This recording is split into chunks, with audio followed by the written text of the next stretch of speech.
अस्सलाम वालेकुम viewers, welcome to Sultana yummy food secrets. अल्लाह ताला आप सब पर अपनी रहमतों और बरकतों का नजूल फरमाए। आज की रेसिपी दही वाली चाट की रेसिपी है। बहुत ही सिंपल और सादा से अंदाज में हम ये रेसिपी तैयार करेंगे। कोई स्पेशल इंग्रेडिएंट्स नहीं यूज होने वाले, कोई स्पेशल टेक्निक नहीं यूज होने वाली। बहुत ही सादा से अंदाज में हम ये दही वाली चाट तैयार करेंगे और ये टेस्ट में इतनी लाजवाब होगी कि आपने डेली बेस पे अफ्तारी में ये चाट बनाना कभी नहीं भूलना। बड़े तो बड़े बच्चे भी इस चाट को खूब मजे लेके खाएंगे। तो चले बनाना स्टार्ट करते हैं दही वाले चाट की ये मजेदार सी रेसिपी।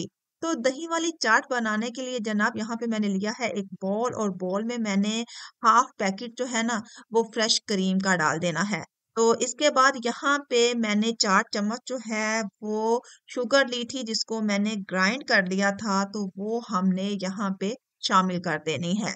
साथ साथ इसको बीट करते जाएंगे। इसके साथ ही मैंने 1.5 मग जो है वो फ्रेश घर की दही है वो मैंने यहाँ पे यूज की है। तो इसके साथ हमने इन तीनों चीजों को खूब अच्छे तरीके से बीट कर लेना है, खूब अच्छे तरीके से मिक्स कर लेना है ताकि ये तीनों चीजें यकजा हो जाएं। और इसके बाद यहाँ पे जनाब आ जाएगी बारी फ्रूट्स की। और फ्रूट भी कोई स्पेशल या बहुत महंगे वाले मैं फ्रूट्स नहीं यूज कर रही, इजीली जो है वो बाजार में दस्तयाब हैं। और यहाँ पे मैंने जनाब फ्रूट्स में शामिल कर देना है सबसे पहले खरबूजा, जिसको मैंने छोटे छोटे पीसेस में काट के रख लिया हुआ है। और इसके साथ ही इसमें शामिल कर देंगे एप्पल, सेब शामिल कर देंगे। इसके बाद आपने इसमें बॉईल किए हुए सफेद चने जो हैं वो यहाँ पे शामिल कर देंगे। प्रोटीन का एक बहुत बड़ा ये सोर्स होता है। और इसके बाद जनाब यहाँ पे बारी आ जाएगी केलों की। केले यहाँ पे शामिल कर दिए हैं। और केले के बाद यहाँ पे शामिल कर देने हैं जनाब कटे हुए अमरूद। और अमरूदों के जो सीड्स हैं ना, बीज हैं, वो वाला पार्ट आपने निकाल देना है, वो अच्छा नहीं लगेगा चाट में। तो ये देखिए मौसमी और डाइजेस्टिव सिस्टम के लिए बेहतरीन जो है ना ये चाट हम तैयार कर रहे हैं। इतनी ये मजे की चाट तैयार होती है कि आप डेली बेस पे अफ्तारी में इस रेसिपी को तो बनाना कभी नहीं भूलेंगे, स्पेशली मेरे अंदाज से।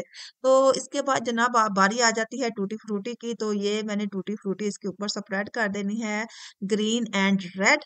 जो आम रूटीन में मुतंजन में जो है ना ये मुरब्बे यूज होते हैं, तो ये यहाँ पे हमने स्प्रेड कर देने हैं। आपके पास हैं तो डाल लें, नहीं है तो नो प्रॉब्लम। इसके साथ ही मैंने जनाब स्ट्रॉबेरी ली है। स्ट्रॉबेरी का सीजन है, स्ट्रॉबेरी मार्केट में आ गई हुई है, इजीली अवेलेबल है। और यहाँ पे मैंने स्ट्रॉबेरी के स्लाइसिस बना लिए हैं, वो यहाँ पे शामिल कर देने हैं। और जनाब हमारी मजेदार जो है ना दही वाली चाट, करीमी सी चाट हो जाएगी तैयार। बहुत ही डिलीशियस, बाजार की महंगी चाटों से ये चाट बेहतरीन चाट है। टेस्ट में इतनी लाजवाब है कि मैं इसकी जितनी भी तारीफ करूं वो कम है। तो डियर व्यूवर्स, डेली बेस पे मैं आपके साथ आसान सी रेसिपीज आपके साथ शेयर करती रहती हूँ। अगर आपको मेरी इन रेसिपीज से, मेरे चैनल से कुछ ना कुछ फायदा पहुंच रहा है, कुछ ना कुछ सीखने को मिल रहा है, तो काइंडली मेरे चैनल को ज़रूर सब्सक्राइब कर दिया करें, अच्छा सा कमेंट कर दिया करें ताकि मेरे चैनल की हौसला अफजाई होती रहे और मैं आपके लिए आसान सी रेसिपीज आपके साथ शेयर करती रहूं। तो मिलते हैं एक अच्छी सी आसान सी रेसिपी के साथ। अपना और अपने प्यारों का ढेर सारा ख्याल रखिएगा। रमजान की रहमतों और बरकतों से मुस्तफीद होएं। मुझे अपनी दुआओं में याद रखें। अल्लाह हाफिज।